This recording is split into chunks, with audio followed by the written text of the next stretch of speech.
Le tricolore est au New Jersey pour y affronter la troupe de Martin Brodeur. Et vous savez qu'hier, dans l'organisation du Canadien, eh bien, ça l'a brassé pas mal. On a libéré Georges Laraque de l'organisation. Et puis Bob Gainey ainsi que Jacques Martin affirmaient tous deux que Laraque était une distraction pour l'équipe, chose plutôt surprenante. Mais bon, c'est pour ça qu'il ne sera plus des plans du Canadien.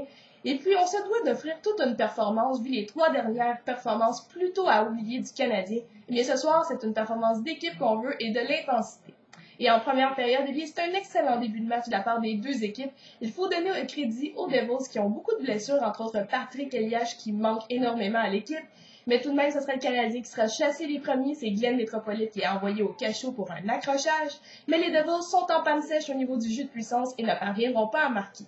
Et ensuite, alors que Scott Gomez ne parvenait pas à faire son repli défensif, même si le trio de Parisé est en fin de séquence, eh bien ce dernier parvient à s'échapper seul devant Halak et bat le gardien du Canadien entre les jambières, et donc les Devils prennent les devants 1-0 dans ce match. Mais le Canadien va riposter aussitôt. Scott Gomez passe à Benoît Pouliot, et puis ce dernier lui inscrit le but égalisateur, c'est 1-1 après une période de jeu. Et en deuxième période, eh bien, entrée de territoire réussie, entrée de territoire parfaite de la part de Brian Gianta, qui même s'il n'y a aucun espace, il décide de décocher un tir tout de même. Et puis Mathieu Darche, lui, qui était bien posté devant le filet, fait dévier ce tir et inscrit son premier but dans l'uniforme du bleu-blanc-rouge. Et donc, le Canadien prend les devants 2-1. Et puis ensuite, comme je vous dis, c'est une bonne période très intense où les deux équipes travaillent très bien. Cette période se terminera avec une pénalité de chaque côté. Mike Camilleri est chassé pour un accrochage et puis Rob Niedermayer, lui, a fait de l'obstruction avec la métropole. Mais les deux jeux de puissance sont étouffés et à la toute fin de cette période, eh bien, Paul Mara se blesse au haut du corps et il ne sera pas de retour dans ce match. En fait, c'est Marc-André Bergeron qui reprend son poste de défenseur en troisième période. Et justement, en troisième période, eh bien, on a une surprise. Dès le départ, Matt D'Agostini jette les gants à l'endroit du gros dur Fraser.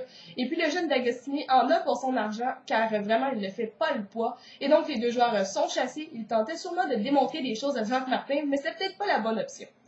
Et ensuite, comme je vous dis, les Canadiens jouent bien, mais tout de même avec l'intensité. Eh bien, il y a quelques escarmouches qui se font devant le filet d'Yaroslav Halak. Et donc, Parisé ainsi que Pouliot sont chassés pour cette raison. Et donc, même à 4 contre 4 et avec tout cet espace, ni le Canadien ni les Devils ne parviendront à marquer. Mais pourtant, lorsque tous les joueurs sont de retour sur la patinoire, eh bien Mathieu Darche fait un excellent jeu derrière le filet de Martin Brodeur. Il gagne sa bataille à 1 contre 1 et passe à Markov qui, lui, avec sa vision extraordinaire, envoie le disque directement sur la palette de Mike Camilleri qui inscrit le 3e but du Canadien. Et donc, le Canadien mène 3-1 dans ce match face aux Devils. Et puis, après que le Canadien ait eu un jeu de puissance étouffé par les Devils, on retire Martin Brodeur au profit de 6e patineur et on tente le tout pour le tout chez les Devils. Mais non, Yaroslav Halak ferme la porte et dit non aux Devils. Et donc, le Canadien se sauve avec la victoire, une victoire de 3-1, très importante, un boni pour le tricolore. Et donc, nous, demain, on se revoit face aux Rangers. C'est notre prochain rendez-vous pour l'affrontement en revanche.